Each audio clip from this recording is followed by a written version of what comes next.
This is the last image captured of Air India Express Flight 171 just before takeoff. In the cockpit, Captain Balwinder Singh Sethi and First Officer Abhilash Gyanushwar double-check the flight plan on their navigation displays.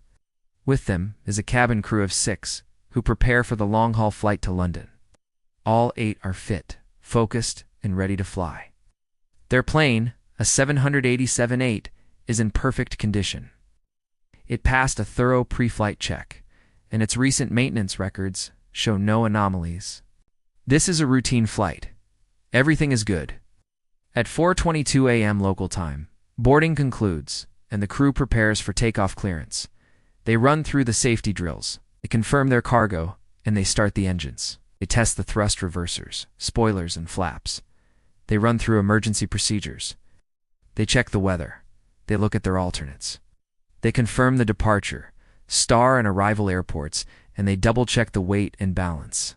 They even test the ground equipment one last time, and at 4:38 a.m., Flight 171 lines up on runway 23 and begins its final countdown. As the aircraft accelerates down the 11,000-foot runway, the pilots monitor the instruments closely. They release the brakes. The aircraft picks up speed and they take it smoothly through rotation speed. Once the aircraft reaches V1, which is the decision speed, the pilot pushes the engines to full thrust.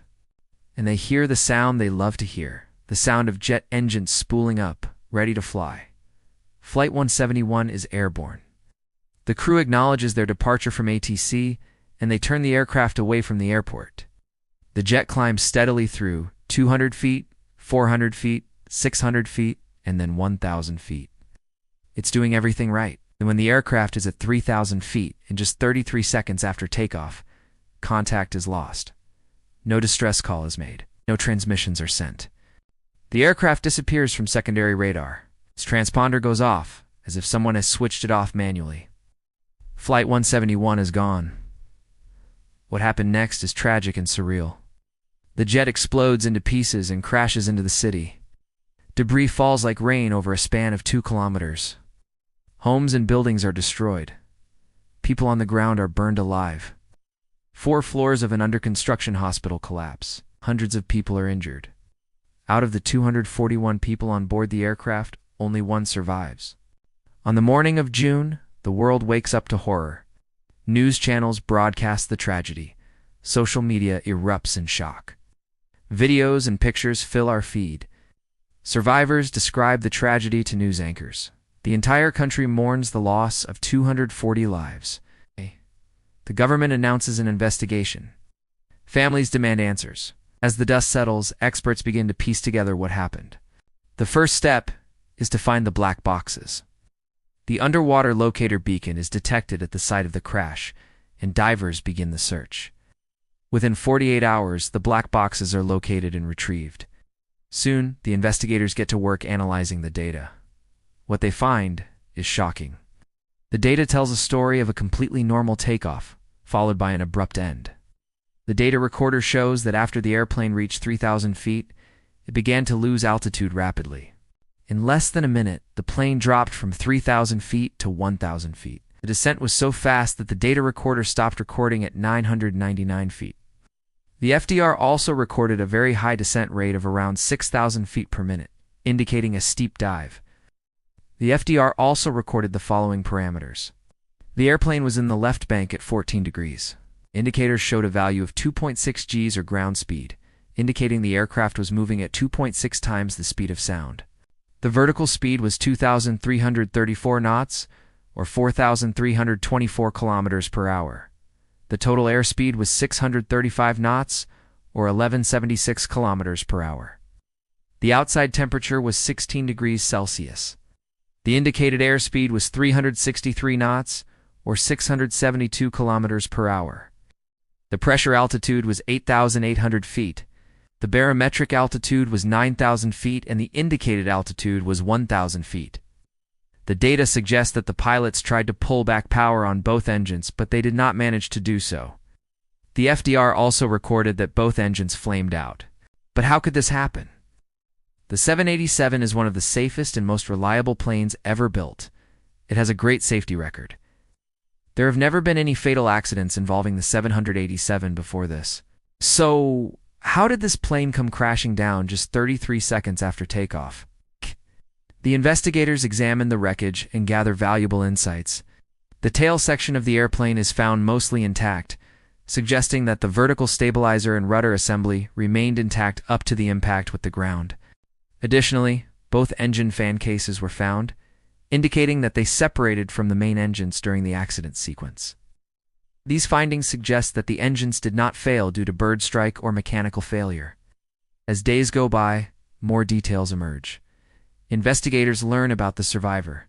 His name is Thomas Laurie, and he was seated in row 47F, one of the last rows of the economy class cabin. Larry tells his story to the investigators. When asked about the events leading up to the crash, he says, "I remember we took off. The plane shook a bit. There was a strange vibration, and then silence. I turned to my right. The lady was screaming. The oxygen masks fell. The plane tilted to the left, and then everything went red. Laurie was thrown from the burning fuselage on impact, and he somehow survived. Medical staff arrive at the scene and rush him to the nearest hospital.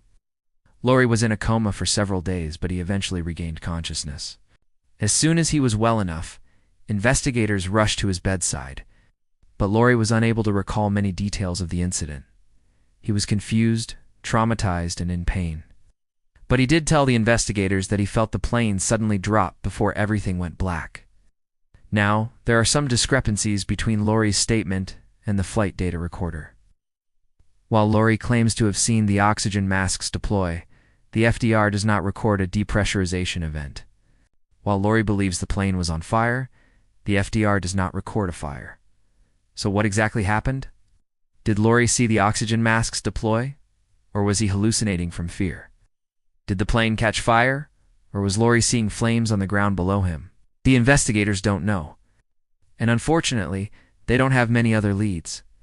The team analyzes every piece of data, every sensor reading, every transmission, looking for a clue, any clue that can explain what happened. But the data is incomplete. The FDR stops recording at 999 feet, and the CVR ends abruptly mid-sentence. Investigators spent months combing through data and interviewing witnesses. And here's what they found. There was no indication of trouble before the crash. Weather was fine, the plane was maintained, and the crew was experienced. There was no evidence of foul play, terrorism, sabotage, or hijacking. The plane had no history of technical problems. The flight data showed no abnormalities before the crash. The cabin crew reported nothing unusual. No one saw anything. And yet something caused the plane to roll left, dive straight down, and explode. No one knows what that something was. What we do know is that something catastrophic happened in those final 33 seconds. Something so sudden, so violent, so unexpected, that it left behind no explanation. The world may never know why AI171 fell from the sky. The families may never get their answers, and the mystery may never be solved. This is File X, and this case is far from closed. Thank you for watching. If you liked the video, please hit the like button. I will catch you guys next time. Stay safe.